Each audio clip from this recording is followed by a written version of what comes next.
Hello everyone, welcome to 3rd September Daily Dose session where we will be taking up all the important snippets from today's news.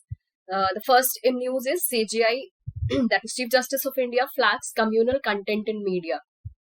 So this is a very common issue, this is a very long time issue which is going on, that media ethics is required.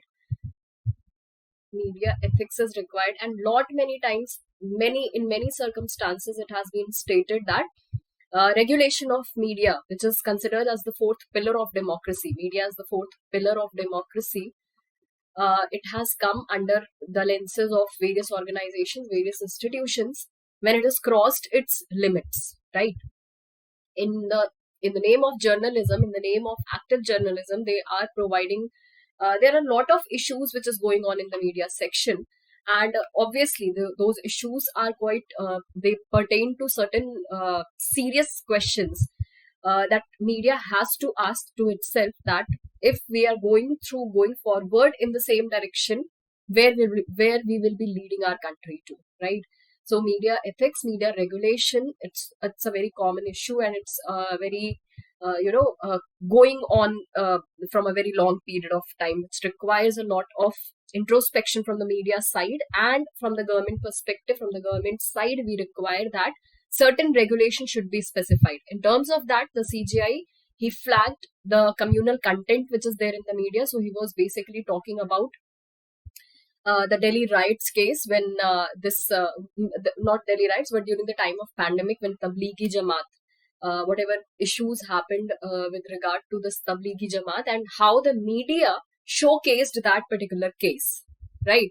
So उस time पे उन चीजों से how it led to certain communal certain situations which might lead to communal riots, and there were other certain instances where the media is playing or is showing certain piece of news in a way that it might lead to increased instances of communalism in India, right? So in terms of that, media ethics and media regulation becomes a very important and very crucial part in our Indian democracy.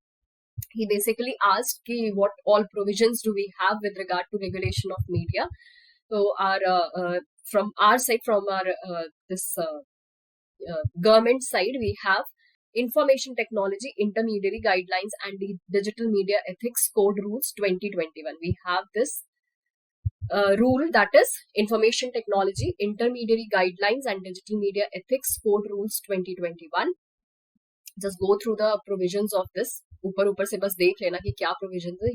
You can get an insight कि what kind of regulation is being provided to the media, or where the media comes in under. And this is for certain resolution of grievance redressal of the users and all. So in regard to this, you have to go through all the provisions which are there in the media regulation, from the government side, from various organizations, from the media itself. Social media ho gaya, television media ho gaya, print media ho gaya, every media, right? You have to go through it. So this is important from that point. Next in news is Indian biologist wins global award for turtle conservation. So this is a prelims, most probably it can come in the prelims.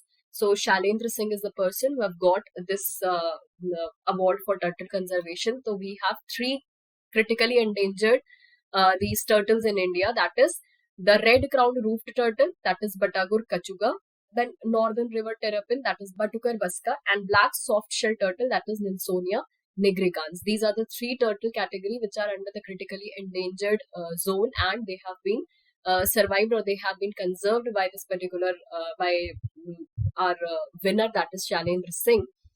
So and the surveillance and this award has been termed as the Turtle Survival Alliance, IUCN SSC Tortoise and Freshwater Turtle Specialist Group, Turtle Conservancy and Turtle Conservation Fund. ठीक है, तो ये important बस ये है, Shailendra Singh, who got a prize for turtle conservation in India.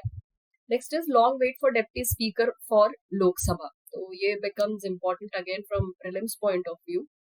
ठीक है, सीधे सीधे deputy speaker की post का related ये सारी चीजें you have to go through in your while you read your polity syllabus.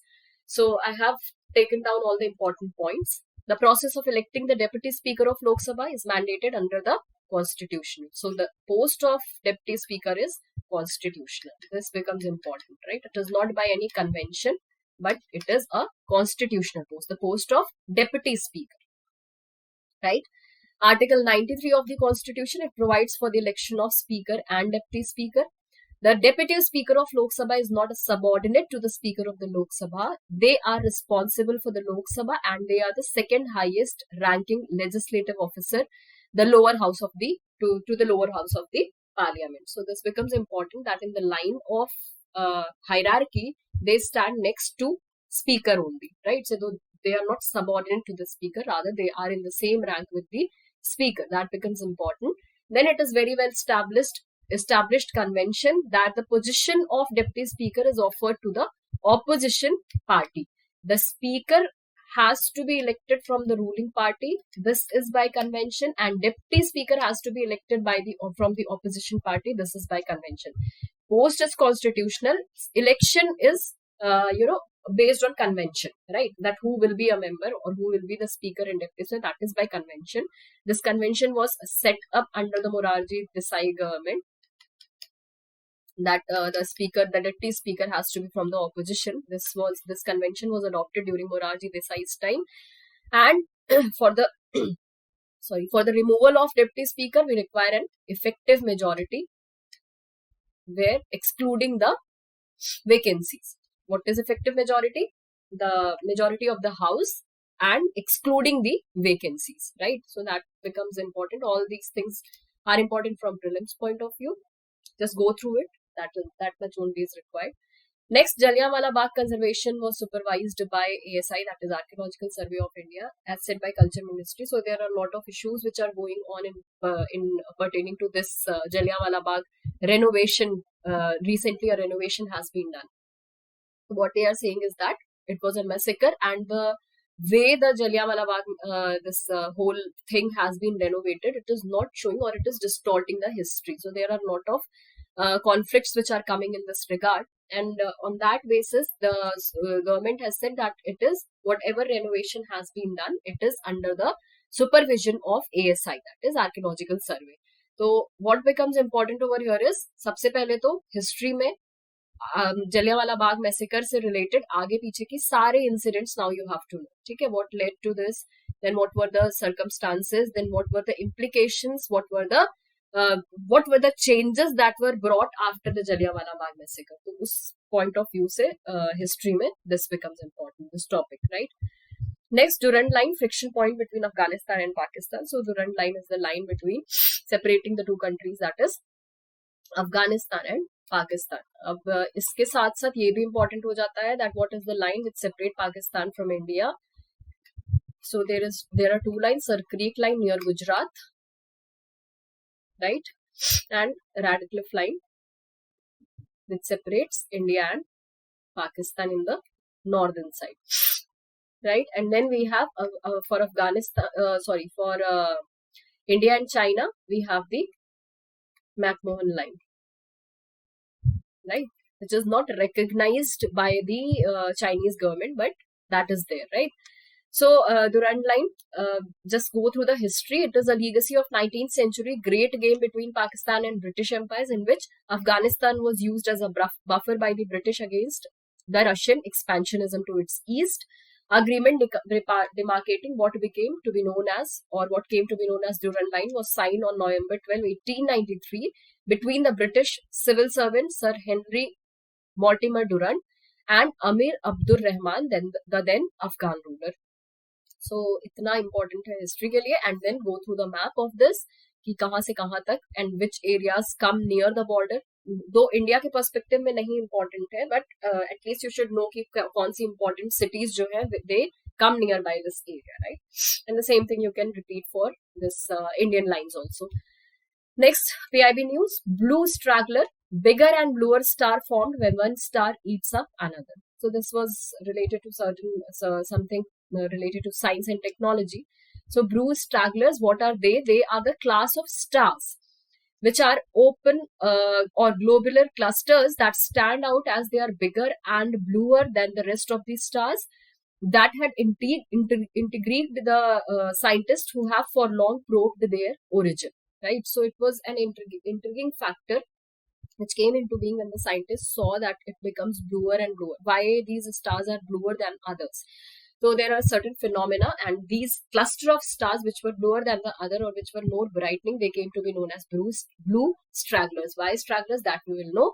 So this is the first ever comprehensive analysis of these stragglers that the Indian researchers found that half of the blue stragglers in their sample are formed through mass transfer from a close binary companion star.